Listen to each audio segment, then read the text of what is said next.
जी नाज़रीन, साई खां पोइ वरी तव्हां सां गॾु आहियूं ऐं अॼु पाण जेको आहे सो लतीफ़ जो ॾींहुं मल्हाए रहिया आहियूं। माना नंढिड़ो मेलो पाण हिते ई मचाए वेठा आहियूं। वॾे मेले में बि हलिया बि वञूं टाइम मिले त,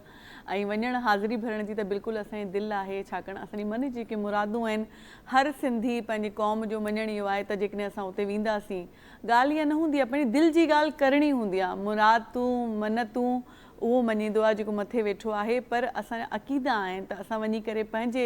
जेको आहे सो भिट धणी वटि वञी करे पंहिंजी ॻाल्हि कंदासीं, पंहिंजो दिलि जो हाल ओरींदासीं। ॻाल्हि सॼी इहा आहे। अच्छा, पाण जेको आहे सो मैम सहर इमदाद पाण सां गॾु हुयूं, उहो हाणे वयूं आहिनि, छाकाणि उहे के ॿिए हंधि बि कमिटेड हुयूं। उन्हनि जी वॾी वॾी महिरबानी, उन्हनि पाण सां गॾु जेतिरो टाइम बि रहियूं ऐं उन्हनि पंहिंजी जेका रहनुमाई कई, जेको पंहिंजी पाण खे सम्झाइणी ॾिनी, छाकाणि अहिड़ा ई माण्हू आहिनि जेकी पाण खे लतीफ़ सम्झाए सघनि था। छाकाणि असां अॼुकल्ह जेको आहे थोरो घटि पढ़ण ॾे ध्यानु थोरो घटि आहे, इन करे। हलो, हिकिड़ो शेर मुंहिंजे ज़हन में वरी सां जेको आहे सो तरी आयो आहे, उहो शेर तव्हांखे ॿुधाए तव्हां सां शेयर करे पोइ उन ई तनाज़ुर में पाण ॻाल्हि ॿोल कंदासीं। लतीफ़ चवे थो त उमिरि आए ओचितो, उमिरि आए ओचितो, वॾे दाब दड़के, मारू वियाहा मालसी, को न हो को तड़ते, न त सिसी तुंहिंजी सूमरा पई लामन मंझि लड़के, तो ते अहिड़ो कहर कड़के जो तो बेॾो ई बंदि कया। साईं जन ॾे अचूं था। साईं एजाज़ साहब, छा स्ट्रेंथ ॿुधाए रहियो आहे? हिकु त हिते गैरत जो बि हिकिड़ो पहलू अची थो वञे, ॿियो हिकिड़ो आम माण्हू जेके बनियनि में कमु कंदड़ आहिनि, मारी जा जेकी खेत मारू हुया, उहो केतिरा माना हुननि खे यूनिटी खां पोइ ॿुधाए थो त तव्हां केतिरा माना हिकिड़े हाकिम खे चैलेंज करे सघो था। उमर त हिकिड़ो हाकिम हो न, जी जी बिल्कुलु, बादशाह हो, बादशाह हुयो, ऐं हुनखे जेको आहे सो खेत ॿुधायो त मारू हिते पाणी भरण ईंदी आहे। सही। ऐं उन हूअ हेॾी सुहिणी आहे त हू हिरकिजी पियो उन ते, ऐं उमर आयो हुनखे ज़ोरीअ खणी, त शाह साहिबु उन सॼे खे ज़िक्र कयो आहे तमामु, ऐं उन में उनखे उनजी मज़मत कई अथई, मज़मत कई अथई, कंडेम कयो अथई उमर खे, उमर खे, त तूं एॾो बादशाह थी करे ऐं पाण खे तूं हिकिड़ी ग़रीब औरत जेका आहे, ॻोठाणी जंहिंजी शादी बि थिए पई, ऐं जेको आहे तो उनखे खणी वियो हुई, सही, तो उते को कहर पवे, ऐं ॾिसो न हुन खां पोइ उमर वियो, उमर जी माउ हुनखे, ऐं चए थो माण्हू न हुया, न त तुंहिंजी सिसी लड़काइना, तोखे जेको आहे सो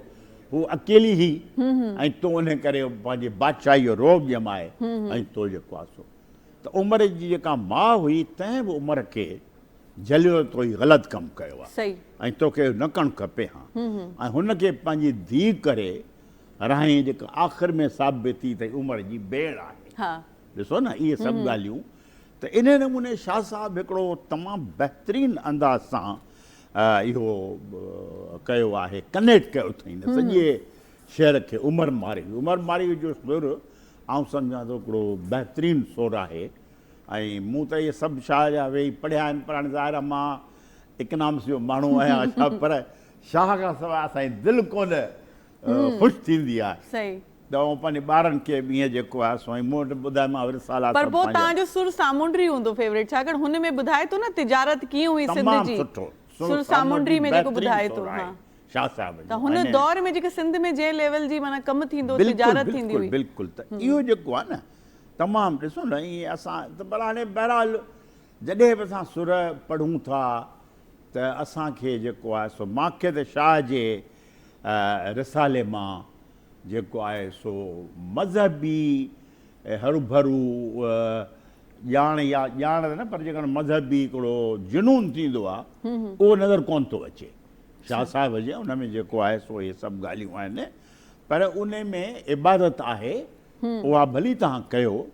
पर तंहिंजे इंतिहा पसंदी न आहे, इंतिहा पसंदी न कयो। बिल्कुलु, you are correctly pointed out. इन करे हुन हा सूफिज़म जो बिल्कुलु उहो करियो, ऐं तव्हां जेको आहे सूफिज़म में इंतिहा पसंदी त आहे ई कोन, हा, पैगाम ॾियो, या चए थो रोज़ा ऐं निमाज़ूं पिणु चङो कमु, पर उहो ॿियो फर्म जंहिंसां पसंदि फ्री जो। शाह साहिबु जेको आहे न तमामु हिकिड़ो आबिद हो, ऐं ख़ुदा ताला जो हुकुम मञंदो हो, निमाज़ूं पढ़ंदो, रोज़ा रखंदो। तव्हां ख़बर आहे जॾहिं सफ़र ते वेंदो हो त शाह जो पंहिंजो रिसालो ऐं मसनवी मौलाना रूमी जी, ऐं हिकिड़ो ॿियो किताबु जेको आहे सो, ऐं उन पंहिंजी बुझकी हूंदी शाह साहिब जी जेका, उन में विझंदो ऐं लठ खणंदो ऐं पोइ शाह साहिबु पंहिंजनि मुरीदनि सां सफ़र ते वेंदो सही त हू जेको पोइ जिते वेहंदो तरसंदो ॾिसो न सिंध जे वॾनि आलमनि वटि वियो मखदूम मोहम्मद हाशिम टटी वटि वियो सही ठटे में ॿियो असांजो जेको बुज़ुर्ग आहे ठटे में उहो उन ॾे वियो त अहिड़े नमूने सां शाह साहिबु ऐं सॼी सिंध बल्कि भारत जा जेके ओरियां हिसा आहिनि हाणे जेके अॻे तरो उहो जेको आहे क्रॉस करे वञी शाह साहिबु पंहिंजो त उहो मां सम्झां थो त तमामु जेको आहे या जीअं सवेल आदि कंहिं ॿुधायो हण भाला विड़ भाकुरे आदि ढाल मडार मतां तेग मार तरार हा मतारो थिए मार मार त मतारो थिए मतारो थिए या अहिड़े नमूने सां शाह साहिबु जेको मां थोरो न उमिरि वार खां हाणे हेॾां थो अचां पियो त ॼण शाह साहिबु पंहिंजे सिंधी माण्हुनि खे प्यार ऐं मोहबत जो सबक़ु ॾिनो आहे ऐं ॿधीअ जो सबक़ु ॾिनो बधियल ॿधी बाबा तव्हां जेको आहे सो इंतिहा न कयो ॿधीअ में रहो हलो हलो कोरीअ ऐं जिते नींहं उछल नका झल नका पल हर को पसे प्रिय कहिड़ी वॾी ॻाल्हि यानी जेको आहे सो शाह साहिबु कई आहे त आउं सम्झां थो शाह खे असांजो नौजवान पढ़े हींअर अधी वेठी आहे अधी सरल हुई साईं उस्ताद आहे पाण तव्हां वेठा आहियो त शाह खे पढ़िजे ऐं बल्कि मां त अॼु हिन तव्हांजे फोरम तां यूनिवर्सिटियुनि खे गुज़ारिश कंदुसि सिंध जे त बाबा हिकिड़ो भिटाई जो शाह लतीफ़ डिपार्टमेंट खोलियो ॾिसो न सिंधी डिपार्टमेंट आहे पंहिंजे पर लतीफ़ खे कीअं पढ़ूं इंग्लैंड अमेरिका में अॼु शेक्सपियर जा डिपार्टमेंट्स आहिनि जी शेक्सपियर केरु इंग्लैंड जो वॾे वॾो शाइर त अहिड़े नमूने सां असां जेके माण्हू आहियूं सिंधी माण्हू असां बि जेकॾहिं इनखे सुहिणे नमूने पढ़ंदासूं ऐं जेकॾहिं असां पंहिंजे नौजवान खे शाह अब्दुल लतीफ़ भिटाई न पढ़ायो त असां छा पढ़ाईंदासूं ॿियो तव्हां भली पढ़ो फिलासफ़ी पढ़ो जेकी कुझु तव्हांखे अचे थो पर असां इहो कयूं त असांखे तमामु घणो कुझु हासिलु थी सघे थो छो त भिटाई हिकु एॾो वॾो शाइर हो ऐं एॾो वॾो रुॻो शाइर कोन हो हू हिकिड़ो रिफॉर्मर हो समाज सुधारक हो जंहिं ई जे ॻाल्हियूं कयूं आहिनि उहे छा आहिनि भला इहो जेको सलवार कमीस में या जुबे में पंधु वञी सॼी दुनिया घुमणु इहो छा आहे इहो शाह लतीफ़ जो किरदारु आहे जेको असां ॾिसूं असां पंहिंजे नौजवान खे ॿुधाइणु चाहियूं था त बाबा हिन किरदार खे पढ़ो ऐं हिन ते लिखो हिन खे सम्झो ऐं पोइ अॻियां अचो इहा मुंहिंजी गुज़ारिश आहे सही बिल्कुलु महिरबानी महिरबानी तव्हांजी वॾी साईं तव्हां जेको शेर मूं हींअर पढ़ियो हुयो हुन में हिकिड़ो गैरत जो बि उनसर अचे पियो ऐं जेको आहे सो तव्हांजी स्ट्रेंथ बि तव्हांखे ॿुधाए रहियो आहे शाह साईं कुझु तव्हां पंहिंजनि लफ़्ज़नि में हिन शेर खे कीअं माना डिस्क्राइब करणु कीअं चाहींदा हिन में सभ खां पहिरियों त वॾी महिरबानी जो तव्हां इहो मूंखां पुछा कयो छाकाणि मां चाहियो पिए त इहो तव्हां मूंखां पुछा कयो इन शेर में ॿ ॻाल्हियूं नुमाया आहिनि हिकिड़ी त गैरत नुमाया आहे ऐं असां सिंधी माण्हुनि जी तारीख़ में हिकिड़ी ख़ुशूसियत रही आहे त असां गैरतमंद रहिया आहियूं सिंधी माण्हू कॾहिं विढ़ंदो कोन्हे पर सिंधी माण्हू सां जेकॾहिं केरु विढ़ंदो आहे त उनखे कोन छॾींदो आहे छॾींदो कोन्हे छो जो सिंधी माण्हू में गैरत आहे ऐं जेको तव्हां शेर पढ़ियो उहो थर जे मारूअड़नि जी गैरत जी अकासी थो करे ऐं हू चवे थो शाह साहिबु इन शहर में चवे थो जेकॾहिं उते माण्हू मौजूदु हुजनि हा त तोखे कोन छॾींदा ऐं ख़ासि तौरु जेको आहे न मुंडी वण ते लड़काइनि हा इन जो मक़सदु इहो त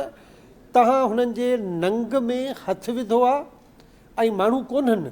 ऐं जेकॾहिं हिते माण्हू हुजनि हा त उन नंग जे बदिले में तव्हांजे धड़ खे सीसी खां धार कंदा ऐं वण ते टंगे उन खे निशाने इबरत कंदा यानी हिते ॿ शयूं साम्हूं आयूं हिकिड़ी गैरत ॿी बहादुरी यानी तव्हां हिकिड़ी ॻाल्हि सोचियो त तव्हां कंहिं बादशाह खे मारण जी ॻाल्हि कयो था त छा तव्हां बादशाह खे मारींदो उन जा पुठियां जेके आहिनि कॉन्सिक्वेंसिस न ईंदा उन जा असरात कोन ईंदा उहे बि ईंदा पर गैरत उहा शइ आहे जेका इन्हनि कॉन्सिक्वेंसिस खां असरात खां कोन डिॼंदी आहे ऐं बहादुर थी हर हालत में पंहिंजी इज़त जी हिफ़ाज़त कंदी आहे ऐं असां सिंधी माण्हू अॼु बि पंहिंजे नामूस औरत जी इज़त खे असां नामूस चवंदा आहियूं ऐं उन जी इज़त लाइ जान क़ुर्बान करण में देरि कोन कंदा आहियूं। सही, ज़बरदस्त, तव्हां ज़बरदस्त ॻाल्हि कई ऐं स्ट्रेंथ ॿुधाए रहियो आहे। आम माण्हुनि खे चए थो जेकॾहिं उहे गॾु हुजनि त उहे हिकिड़े हाकिम सां कीअं था मुहाॾो अटकाए सघनि। असल में तव्हां जेका लफ़्ज़ इस्तेमालु कयो स्ट्रेंथ, बिल्कुलु इते जेको आहे न इतिहाद जो मिले थो, हुनजो मक़सदु इहो आहे त इते जेकॾहिं ॻोठाणा चंद बि हुजनि हा, सभ खे त तव्हां छॾियो, जेकॾहिं हिते चंद बि हुजनि हा उहे तोसां मुहाॾो अटकाइनि हा। हाणे छा करणु त केरु कोन हुयो, जॾहिं केरु कोन हुयो त हू आयो, बादशाह आयो, उमर आयो, घोड़े ते चढ़ी आयो, ज़बरदस्ती मारवी खे घोड़े ते विहारे खणी वियो। पर जेकॾहिं हिते 2 माण्हू बि हुजनि हा, 3 माण्हू बि हुजनि हा, मां चवां थो हिकिड़ो बि माण्हू मर्द हुजे हा त उहो आख़िर ताईं वेड़ करे हा, जेतिरे ताईं उन्हनि जी सिसीअ में साह हुजे हा ओतिरे ताईं उमर खे मारवी खे खणणु कोन ॾिए हा। माना हिते गैरत, बहादुरी ऐं इतिहाद, यगानगत, तनज़ीम, इन्हनि सभिनी जा जेके सभु सुनहरी उसूल आहिनि उहे इन शहर में नज़र पिया अचनि। उन सां गॾोगॾु हुबुल वतनी, यानी पंहिंजे जेके खिते जे, पंहिंजे तर जे, पंहिंजे मतिलबु हंध जी जिथे रहे पई मारवी, उन जे तहफ़ुज़ करणु, उन्हनि मारवड़नि सां पंहिंजे जेको आहे सो स्ट्रेंथ जो इज़हार करणु, इहा शइ। अच्छा, तव्हांखे उहे जेकी सभई सुर आहिनि, ख़ासि तौर ते पाण सुरमियनि जे सुरनि खे खणूं त तव्हांखे कहिड़ो सुर आहे? जीअं मूंखे फैसिनेट वधीक कंदो आहे मारवी जो सुर या ससुई जो तमामु घणो, ऐं मूं शायदि पढ़ियो बि उहो वधीक आहे, छाकाणि वधीक स्ट्रेंथ जेको तव्हांखे ॾियारे थी न ससुई जी, जेकी उन जा जेकी उनजी सॼी स्ट्रगल आहे ऐं हुन जेका हिकिड़ी पुनू ॾांहुं वञण जी जेका इन जी तड़प आहे उहा जेका ॿुधाए रही आहे, तव्हांखे माना कहिड़ो सुर वधीक जेको पंहिंजी शख़्सियत जे मथां असरु कंदड़ लॻंदो आहे? सभ खां पहिरियां त मां तो तव्हांजे ब्रेक खां अॻु में जेको तव्हां हिकिड़ो सॉन्ग ॻायो छा इन जे हवाले सां, उन कैफ़ियत में रहण जे हवाले सां, उन कैफ़ियत मां निकिरी न सघी आहियां। एॾो माशाअल्लाह तव्हांजो ख़ूबसूरत आवाज़ु, पुरसोज़ आवाज़ु। संध्या ॻाल्हि इहा आहे त शाह साईं न सिर्फ़ु औरतुनि जे हवाले सां, पर मां सम्झां थी त हर हवाले सां असांखे स्ट्रेंथ ॾिए थो। पर सुर ससुई जी जेका ॻाल्हि तव्हां कई त मूंखे बि जेको आहे सो उन जी जेको किरदारु आहे, जिदोजहद आहे, ऐं उनजो जेको अमल आहे, पंहिंजे हिकिड़े मक़सद सां पंहिंजे हक़ जे लाइ जाखोड़े आहे, उहो वधीक फैसिनेट कंदो आहे। जीअं अॻ में मां शेर पढ़ियो, असल में जेको आहे शाह साईं सिधी वाट जी ॻाल्हि कई आहे। जेकॾहिं सिधी वाट आहे, तव्हांजो के ख़्वाब आहिनि, को मक़सदु आहे, उन खां पोइ उन ॾे तव्हां जिदोजहद कयो था त तव्हां कामयाबु आहियो ऐं यकीनन कामयाबु थींदव। शाह साईं जो हिकिड़ो शेर आहे, जीअं अदीसर बि चई वई त जेको आहे सो अलाह ऐं रसूल जी जेका ॻाल्हि कई, उन में तामीरी शाह साईं जो जेके तालीमात में हिकिड़ो पैगाम आहे या इस्लाही पैगाम आहे। शाह साईं जो हिकिड़ो शेर आहे त अखर पढ़ अलफ़ जो, ॿिया वरक सभु विसार,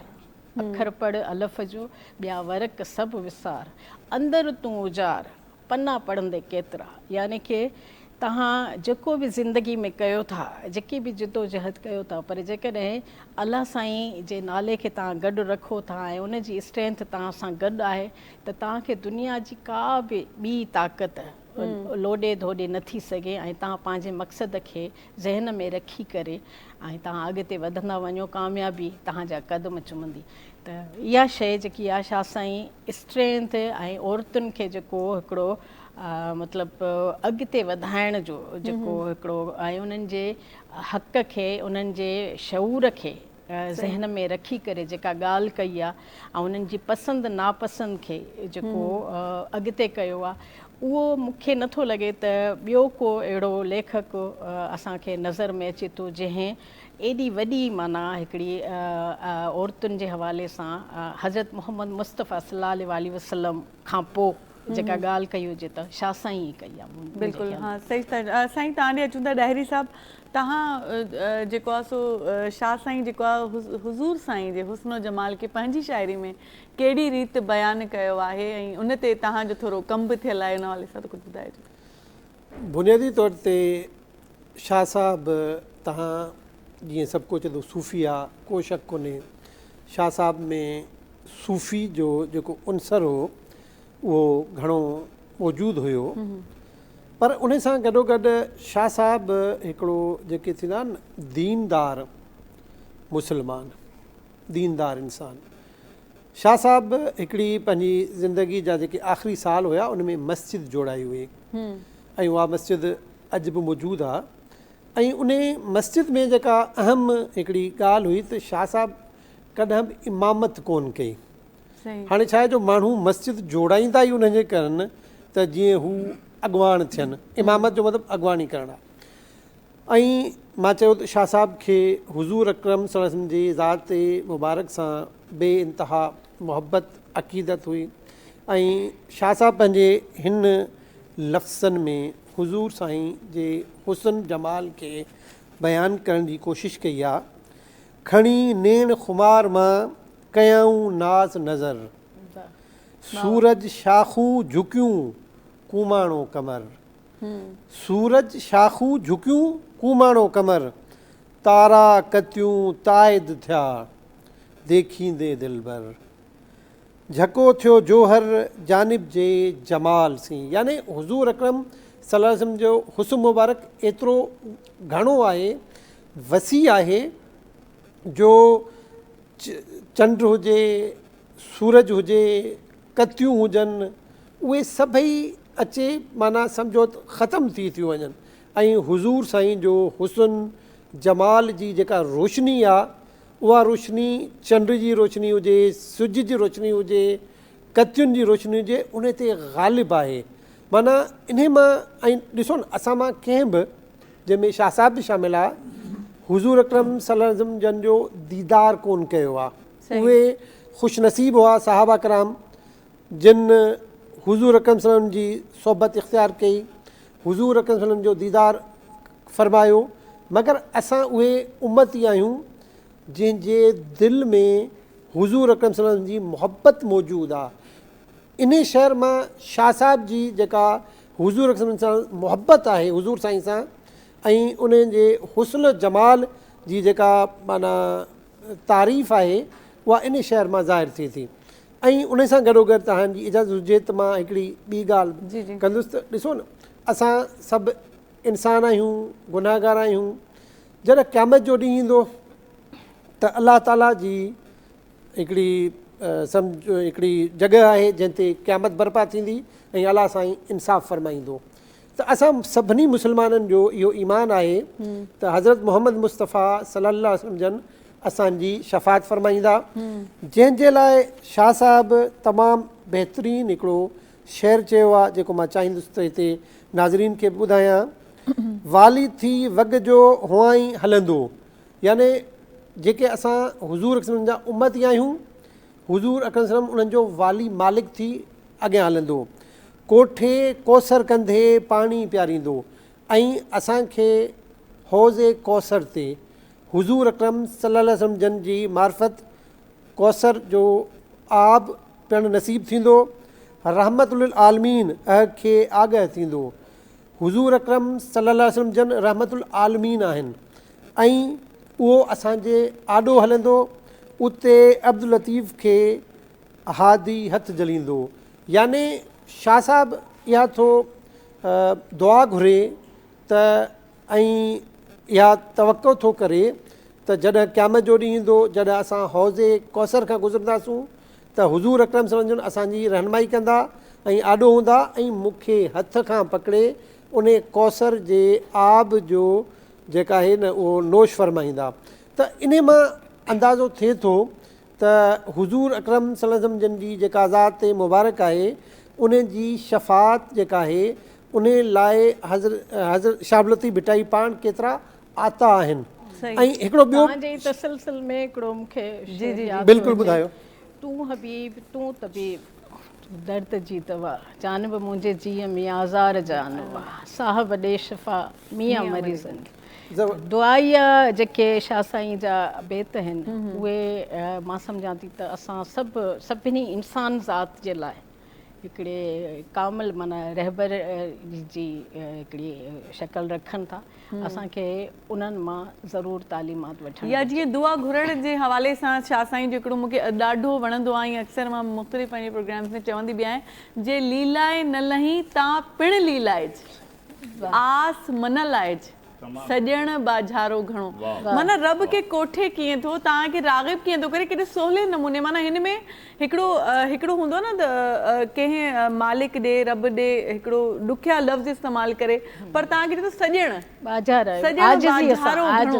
जे लीलाई न लही तव्हां पिण लीलाइज माना हिन में हर्ज न आहे लीलाईंदा रहो तव्हां आस मन लाइज सॼण बाज़ारो संध्या तव्हां ॻाल्हि की मां बि हिकिड़ो शहर इन ॾिस शाह साहिब जेका माना अलाह साईं खां माना दुआ घुरनि था ऐं शाह साहिब जा कई अहिड़ा शहर आहिनि जंहिंमें शानदार अंदाज़ सां दुआ घुरी आहे जीअं ही शहर आहे सतुर कर सतार आऊं उघाड़ी आहियां ढकी ढकण हार ॾेई पांद पनाह जो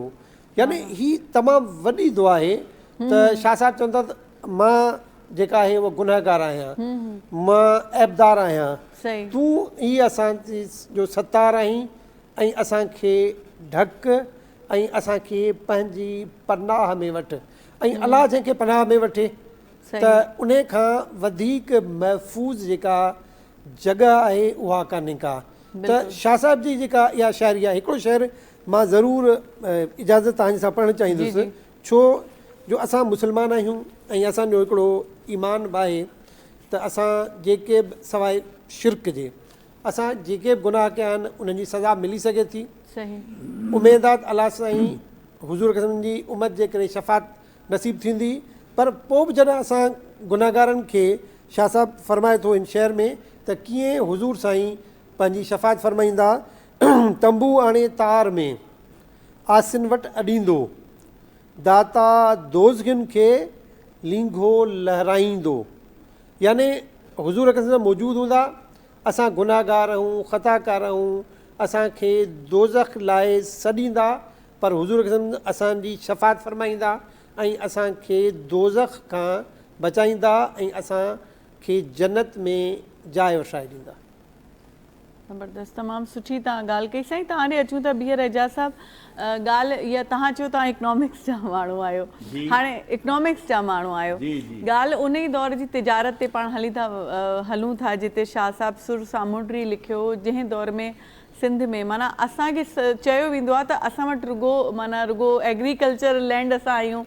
असां रुगो बनी ॿारहा कंदा रहिया आहियूं पर शाह साईं ॿुधाए थो तंहिं दौर में सिंधियुनि में कहिड़े लेवल जी तिजारत थींदी हुई ऐं उन्हनि खे वणजारो कोठियो आहे उन ते शाह साईं तमामु बहितरीनु लिखियो आहे वणजारनि बाबति तव्हां छा ॻाल्हाईंदो तमामु वॾियूं ॻाल्हियूं कयूं असां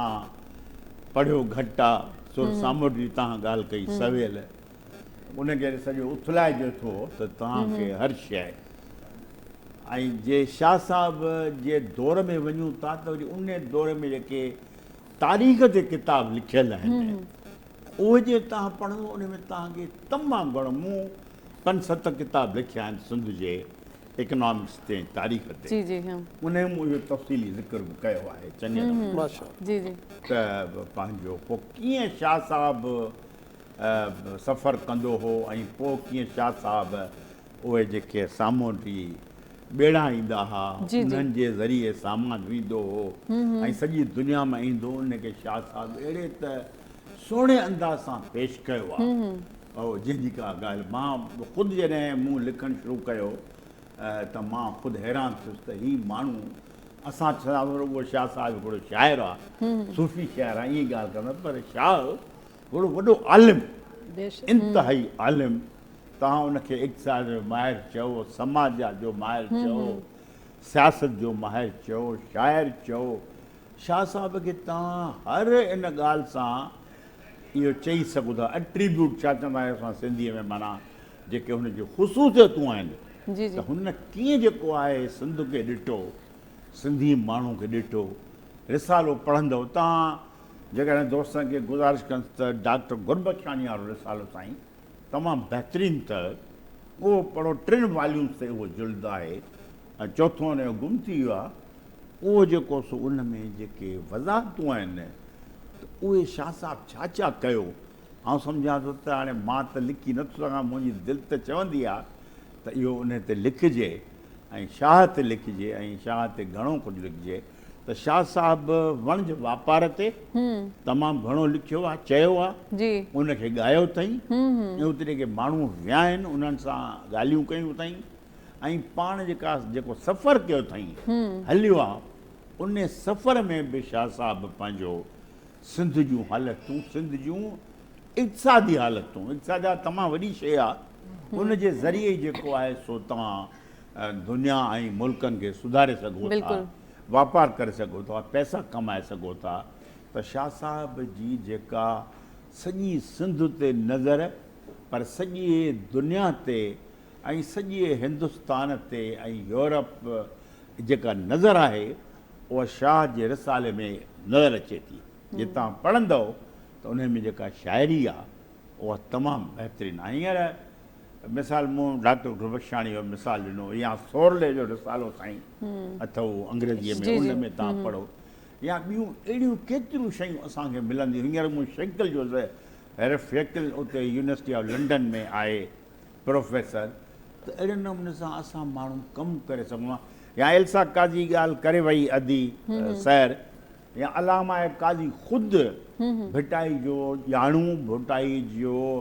भिटाई जे फ़िक्र खे अॻियां वधाईंदड़ मुफ़क़िर माण्हू आहे, जे उनखे ई पढ़िबो त असांखे काफ़ी ॼाण मिलंदी त शाह भिटाई सिंध खे कीअं ॾिठो ऐं सिंध खे कीअं पियो ॾिसणु चाहे ऐं सिंध जी तरक़ी ऐं उनखे कीअं इहा रोशनी ॾियणु चाहे पियो त माण्हू कीअं सुधरे, नौजवान कीअं सुधरे, छा करे। सो इहो तमामु भिटाई जो वॾो किरदारु आहे तमामु। सर हिते हिकिड़ो सुवाल ज़हन में अचे थो, शाह साईं जहिड़े एॾे आफ़ाक़ी शाइर जी हर हवाले सां जॾहिं असांखे तालीमात मौजूदु आहे उन जे बावजूदि सिंध जा असांजा हालात अहिड़ा जी इहो त हाणे असां रोज़ डिस्कस कंदा आहियूं। इहे हालतूं ॾाढियूं ॾुखियूं आहिनि असांजो हींअर वाक़ई में। असांखे मुंहिंजो हिकिड़ो पैगाम अॼु तव्हांजे प्रोग्राम आहे त महिरबानी करे सिंध जो जेको नौजवान आहे, सॼी उमिरि मां बि 40 साल यूनिवर्सिटी में उस्ताद आहियो, तव्हां उस्ताद आहियो, साईं उस्ताद आहे, अदी सैर उस्ताद, त हीअ जेके प्रोग्राम छा हीअ बि त ॼण तव्हां बि उस्ताद आहियो, माने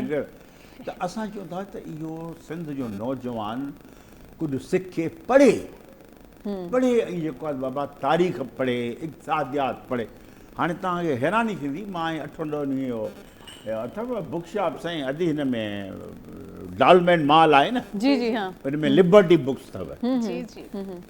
नंढिड़ो किताबु पियो हो इंटरनेशनल वर्ल्ड इकोनॉमी। मूं चयो ॾिसां खणी खोलियुमि त हिकिड़ो चैप्टर सिंध लिखियो पियो आहे। सिंध वाह, मूं चयो हीउ त वॾो मज़ो, मूं कढियो पैसा चए 1000 रुपयो किताब जी क़ीमत आहे, डिस्काउंट मुंहिंजो ॾे 200 ॾिनई। सॼो किताब सॼे मोहन दड़े जो वापारु लिखियो पियो, वापारु लिखियो पियो आहे। वाह वाह, हींअर सिंधी नौजवान खे पढ़णु घुरिजे। इहे हालतूं तव्हांजे ॻाल्हि कई, इहे हालतूं थियनि पियूं, उन ते सिंधी माण्हू खे महिनत करणी पवंदी। औरतूं थोरे मर्द नौजवान गॾिजी विहणो पवंदो, हिक ॿिए सां हाल अहवाल करे तयारी करणी पवंदी। बिल्कुलु। हाँ जी, ॾिसो वापार जो त तंहिं दौर जो बि शाह साहिब जेको लिखियो आहे, जेको सुर सामुंडी में हुन दौर जे वणजारनि खे जेको आहे सो लिखियो आहे, पर पाण जेको आहे पोइ वणजारनि जो ज़िक्र कयूं था, अॻु में जेको साई वठूं था। नाज़रीन नंढी साई ते था हलूं, पोइ वरी मोटी था अचूं। जी नाज़रीन, जेको आहे सो ब्रेक खां पोइ वरी तव्हां सां गॾु आहियूं ऐं पाण पंहिंजे लतीफ़ ते ॻाल्हाए रहिया आहियूं, उन्हनि खे सम्झण जी कोशिशि करे रहिया आहियूं। उहो जेको कमु असां लाइ करे विया आहिनि, जाई बि अॼु जे नौजवान खे उन मां घणो कुझु मिली सघे थो, जेकॾहिं उहो कारोबार जे हवाले सां कुझु सिखणु चाहे, जेकॾहिं वतन जी मोहबत आहे, जेकॾहिं स्ट्रेंथ आहे, ग़ैरत आहे, हर हवाले सां शाह साईं जेको पंहिंजे लाइ रहनुमाई तौरु पंहिंजो जेको रिसालो ॾेई विया आहिनि, उन में जेकी साईं उहो चवंदा आहिनि जेकी बैत भाई से आयतूं आहिनि। जी जी, इन ते थोरो ॻाल्हाइजो। इहो शाह साहिबु जेको पाण चयो आहे, आउं सम्झां थो त आयत जी हिते मुराद आहे, हीअ सभु एक्सपर्ट वेठा आहिनि त तव्हां अॻियां कीअं वधो, मूं जेको ऐं आयत जो इतलाक़ जेको आहे सो कीअं तव्हां पंहिंजी धरतीअ ते कयो, पंहिंजे माण्हुनि ते कयो, पंहिंजे औरतुनि ते कयो, पंहिंजे नियाणियुनि ते कयो, पंहिंजे औलाद ते कयो। त इहो अथव जेको शाह साहिब जो हिकिड़ो पैगाम आहे त बाबा तव्हां ईअं ख़ामोश जेको आहे सो न वियो ऐं जेको कुझु कयो, पंहिंजो जेको आहे तव्हांखे हिकिड़ो कमु करिणो पवंदो ऐं मुसलसिल तव्हांखे हलणो आहे ऐं मुसलसल ही जेके तव्हां लाइ आयत क़ुर शरीफ़ में पढ़ूं था सभु आहे ज़रूरु पढ़णु घुरिजे क़ुर पाक के हो, पर ही जेके आयतुनि से दुनिया जे बहितरी, सिंध जे बहितरी, ग़रीब माण्हू जे बहितरी लाइ आहिनि त जे तव्हां इहे पढ़ंदव ऐं तव्हां हिन खे सम्झंदव त तव्हां अॻियां वधी सघो था। हिते तव्हां वेठा न, शाह साहिबु वेहण जी ॻाल्हि नथो करे, सफ़ा सही पाण सॼी उमिरि 63 वरी उमिरि हुयसि,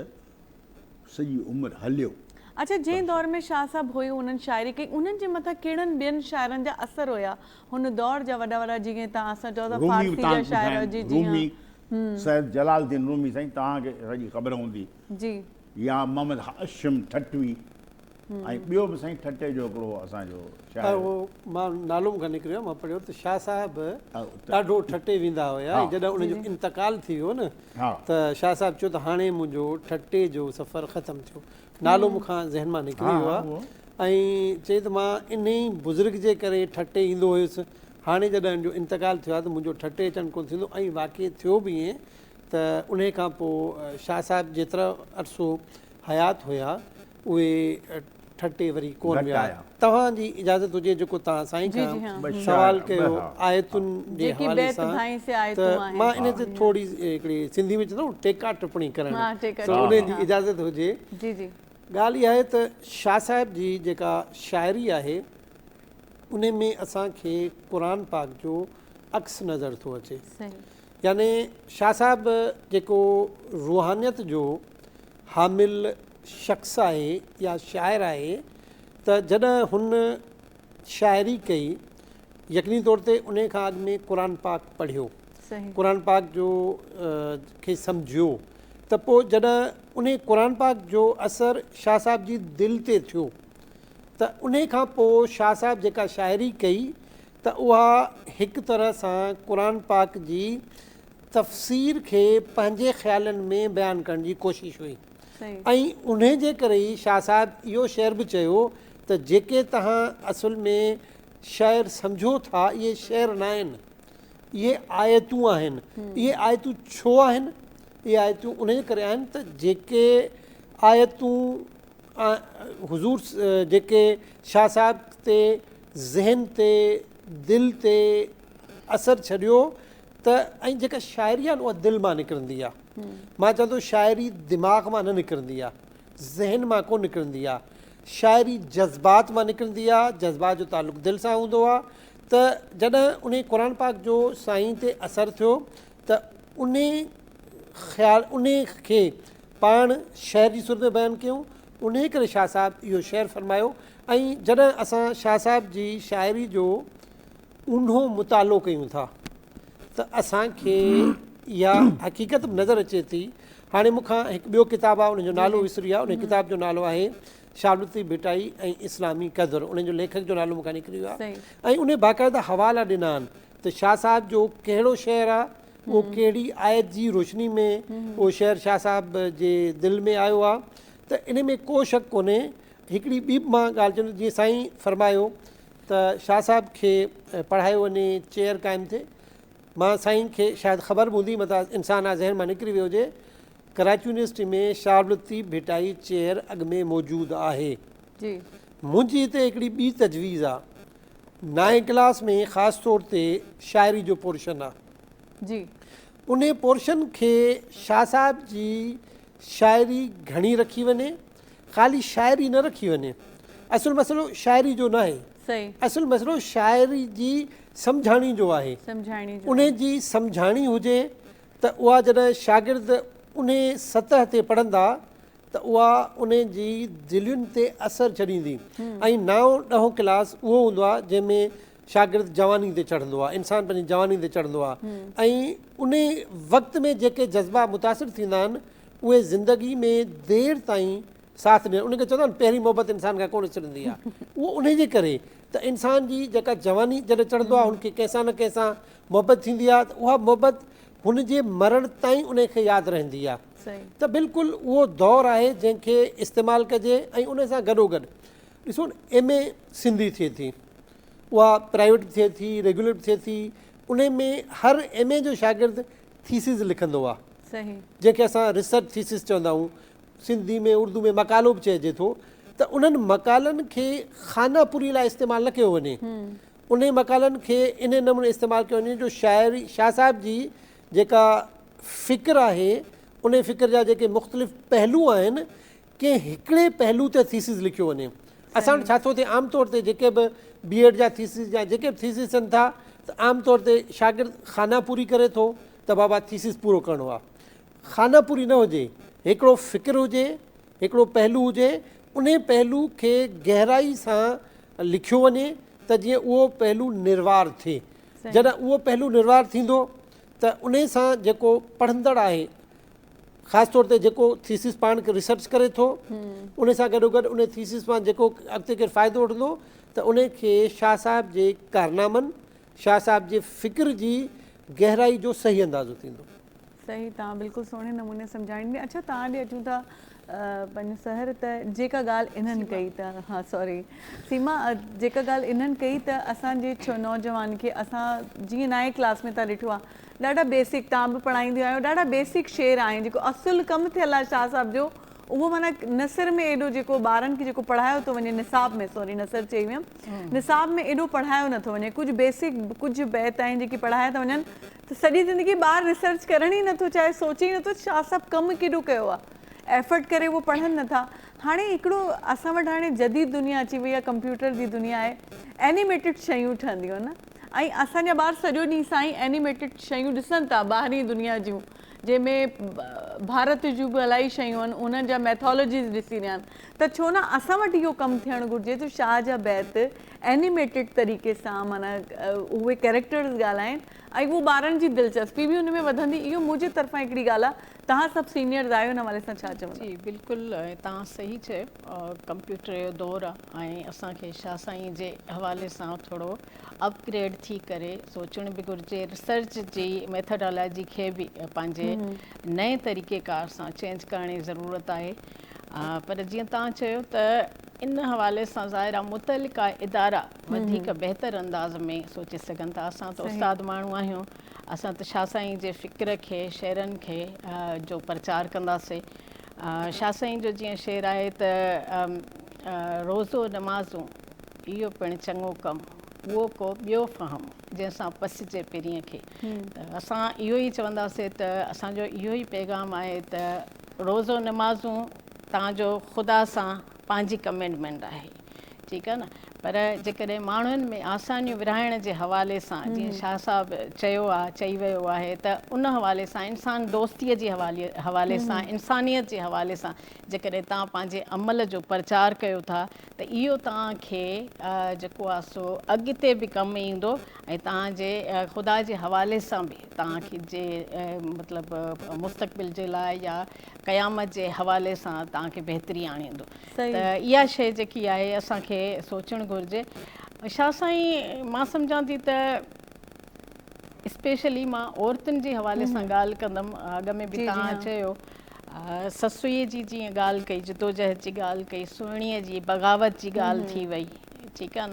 ऐं मारीअ जी हुबुल वतनी जे हवाले सां ॻाल्हि थी वई। त इन हवाले सां मां सम्झां थी त शाह साईं तमामु हिकिड़ो औरत जी आज़ादीअ जो हिकिड़ो अलमबरदार सुरसोरठ आहे। बहरहाल शाह साईं लीला जी लालच जी बि ॻाल्हि कई, ईअं न त औरतुनि खे सिर्फ़ु पढ़ायो अथई, पर उन्हनि जे ख़ामियुनि जे हवाले सां जेको सुर लीला आहे उन में जेका आहे सुर मूमल राणो आहे उन में जेका ॻाल्हि कई अथई, त असां औरतुनि खे उन मां हिकिड़ो अलॻि तरीक़े सां सबक़ु वठी करे ज़िंदगी जे हवाले सां अॻिते वधण जी ज़रूरत आहे। ऐं इहो तमामु बहितरीनु थींदो त असां औरतूं पंहिंजे घर में या इदारनि में या ज़िंदगी जे कंहिं बि शोबाजात में असां वञूं त शाह साईं जी जेको आहे तालीमात ते अमल कयूं। रहनुमाई रहबर आहे ऐं असांखे उन मां ई रहनुमाई वठण जी ज़रूरत आहे। सही, बिल्कुलु। साईं तव्हां मूंखां ब्रेक में वरी फरमाइश कई हुई त मां को गीत ॿुधायां शाह साईं जो। तव्हां जेको पहिरियों गीत ॿुधायो, जीअं मिसीमा चयो त असां सहर में मुब्तला थी वियासीं, मैडम सहर त हली वई, पर तव्हां जेका ॻायो न, असां वाक़ई उन सहर में मुब्तला थी वियासीं। जेकॾहिं तव्हां हिकिड़ो ॿीहर अञा को सुरीले अंदाज़ सां ॿुधाईंदव दिलि ख़ुशि थी वेंदी। पर अलाए असां वटि टाइम कोन्हे, मां ॿुधायां थी, पर तव्हां सभिनी जी वॾी वॾी महिरबानी। बसि मूंखे लॻे थो मुंहिंजे कलाम सां ई जेको आहे सो एंड करे छॾींदासीं प्रोग्राम जो। ऐं तमामु सुठी संगत रही, हा, ऐं तमामु सुठो मेलो जेतिरो बि मचियो उहो सुठो हुयो। नाज़रीन, नंढो 2 शेर तव्हांखे ॿुधाईंदमि ऐं इजाज़त बि मूंखे ॾेई छॾियो। गीत ॿुधाईंदे ॿुधाईंदे मां तव्हांखां मोकिलाए वेंदमि। शाह साईं मारवी जे लाइ जेको चयो आहे, ऐं उस्ताद जुमन जो ॻायल आहे। ख़ैर उस्तादनि जो ॻाइणु जेको आहे सो अॻे उन्हनि खां मोकल वठिजे। मुंहिंजो मुल्क मलीर, कोटन में आऊं कीअं गुज़ारियां, कोटन में आऊं कीअं गुज़ारियां, मुंहिंजो मुल्क मलीर, कोटन में आऊं कीअं गुज़ारियां, कोटन में आऊं कीअं गुज़ारियां, मुझे ॾियो मलीर में, मुझे ॾियो